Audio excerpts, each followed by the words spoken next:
Students, Indian history का 28वां पाठ है। चलिए कुछ और महत्वपूर्ण तथ्यों को लेते हैं। सभी मनुष्य मेरी संतान है। जिस प्रकार मैं अपनी संतान के लिए लौकिक और परलौकिक कल्याण की कामना करता हूँ, उसी प्रकार अपनी प्रजा के लिए भी। ये कहाँ लिखा है? तृतीय शिलालेख या प्रथम पृथक शिलालेख कलिंग। और जैसे एक माँ अपनी संतान के लिए कुशल धाय को सौंपकर निश्चित हो जाती है, उसी प्रकार मैंने भी इसीलिए रज्जुकों की नियुक्ति की। किस शिलालेख में वर्णित है? द्वितीय शिलालेख या प्रथम पृथक शिलालेख? सभी पंथों के मध्य आत्मनियंत्रण और मन की पवित्रता होनी चाहिए। किस शिलालेख में? छठे शिलालेख या सातवें शिलालेख? ये सब प्रश्न आईएएस और पीसीएस का है, बहुत महत्वपूर्ण है, ध्यान रहना चाहिए। अशोक ने अपने धर्म प्रचारक भेजे थे। तुरमे को अशोक ने कहाँ भेजा था? तुरमे कहाँ का? अशोक के समय में तुरमे कहाँ का राजा था? सीरिया का या मिस्र का? अतिकीनी कहाँ का नरेश था अशोक के समय? अतिकीनी सीरिया का, मैसिडोनिया का। अंतियोक कहाँ का राजा था? मिस्र का या सीरिया का? और कलिंग युद्ध का वर्णन किस शिलालेख में मिलता है? 12वें शिलालेख या 13वें शिलालेख? और अशोक का जो मंत्री था, उससे संबंधित क्या विभाग था, उसे क्या कहते हैं? पुरोहित किस प्रकार का विभाग था? प्रधानमंत्री या सेनापति? और बताइए, समाहर्ता किसे कहा जाता है? राजकीय कोषाध्यक्ष या राजस्व विभाग का प्रधान, वित्त मंत्री? संविधाता किसे कहते हैं? फौजदारी न्यायालय का न्यायाधीश या राजकीय कोषाध्यक्ष? परदेष्टा कौन था? उद्योग एवं कारखानों का अध्यक्ष या फौजदारी न्यायालय का न्यायाधीश? दंडपाल किसे कहते हैं? अशोक के समय में दंडपाल नगर का प्रमुख न्यायाधीश या पुलिस अधिकारी?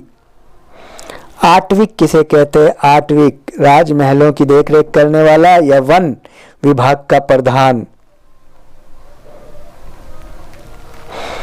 मुद्रा एवं टकसाल के अध्यक्ष को क्या कहा जाता है? आटविक या लक्षानाध्यक्ष? राजकीय कृषि विभाग का अध्यक्ष कौन था? शुल्काध्यक्ष या सीताध्यक्ष?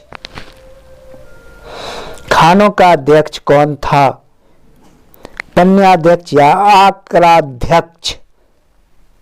व्यापार वाणिज्य का अध्यक्ष कौन था? नवाध्यक्ष या पन्याध्यक्ष? व्यापारिक मार्गों का अध्यक्ष कौन था? गणिकाध्यक्ष या संस्थाध्यक्ष? पासपोर्ट विभाग का अधिकारी कौन था? लवणाध्यक्ष या मुद्राध्यक्ष? वेश्याओं का निरीक्षक कौन था? संस्थाध्यक्ष या गणिकाध्यक्ष? बुचरखाने का अध्यक्ष कौन था? नवाध्यक्ष या सूनाध्यक्ष? चारागाहों का अध्यक्ष कौन था? आकाराध्यक्ष या विविताध्यक्ष? ये सब बहुत महत्वपूर्ण है, इन सबको आप याद कर लीजिए बार बार सुन करके। सीमावर्ती दुर्गों का रक्षक करने वाला कौन था? आटविक या अंतपाल? वन विभाग का प्रधान कौन था? अंतपाल या आटविक?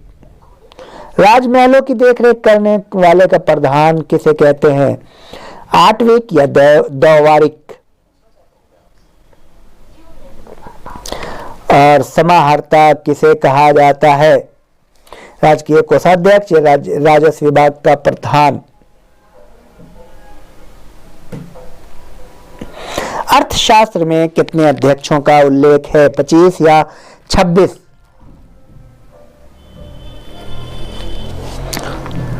तो ये है। और अशोक के समय में कितनी समितियां थी? नगर शासन मेगास्थनीज के अनुसार नगर का जो शासन था 3 सदस्यों का एक मंडल करता था, जो कितनी समितियों में थी? 5 या 6?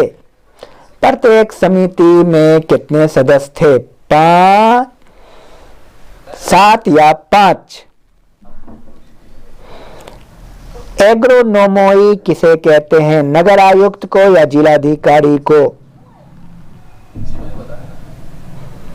नगर आयुक्त को क्या कहते हैं? एंटीनोमोई या एग्रोनोमोई?